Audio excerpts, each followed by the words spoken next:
అత్యుత్తమర్యాంకులే లక్ష్యంగా నారాయణ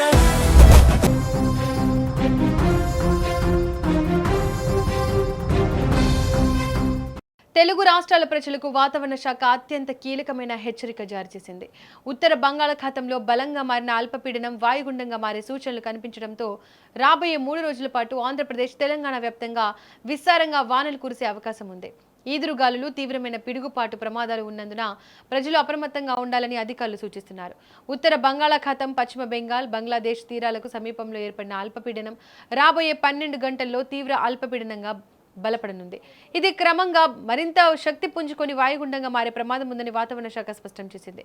దీని ప్రభావంతో 2 తెలుగు రాష్ట్రాల్లో వర్ష ప్రభావం పడనుంది. అల్పపీడనం ప్రభావంతో ఆగస్టు 18 వరకు కోస్తాంధ్ర, రాయలసీమ ప్రాంతాల్లో అక్కడక్కడ ఉరుములు, మెరుపులతో కూడిన వానలు పడతాయని నిపుణులు హెచ్చరిస్తున్నారు. ఇక ఆంధ్రప్రదేశ్ వ్యాప్తంగా గంటకు 40 కిలోమీటర్ల వేగంతో ప్రచండ ఈదురుగాలులు వీచే అవకాశం ఉంది. గడిచిన 24 గంటల్లో పార్వతీపురం, మన్యం జిల్లాల్లో అత్యధికంగా 43.8 మిల్లీమీటర్ల వర్షపాతం నమోదైంది. కురుపాంలో 38.6 మిల్లీమీటర్లు, పార్వతీపురంలో 36.8 మిల్లీమీటర్లు, పాతపట్నంలో 33.4 మిల్లీమీటర్ల మేర వాన పడింది. వీరఘట్టం, బాలాజీపేట, పాలకొండ, రాజమండ్రి, జియమ్మ వలస, భీమడోలు ప్రాంతాల్లో సైతం గణనీయమైన వర్షపాతం నమోదవడంతో కొన్ని చోట్ల వాగులు, వంకలు పొంగి పొర్లుతున్నాయి.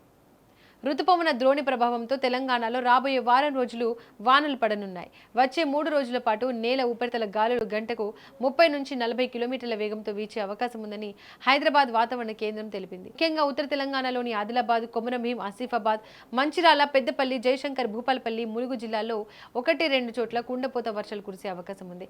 ఇక భారీ వర్షాల నేపథ్యంలో వర్షం కురిసే సమయంలో చెట్ల కింద గానీ, విద్యుత్ స్తంభాలు, ట్రాన్స్ఫార్మర్ల వద్ద కానీ నిలబడవద్దని అధికారులు అత్యంత కఠినమైన సూచనలు చేశారు.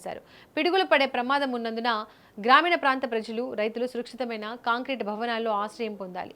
పొలాల్లో పనిచేసే వారు ఉరుములు మొదలవగానే ఎత్తైన ప్రదేశాలకు వదిలి సురక్షిత ప్రాంతాలకు వెళ్లడం మంచిది.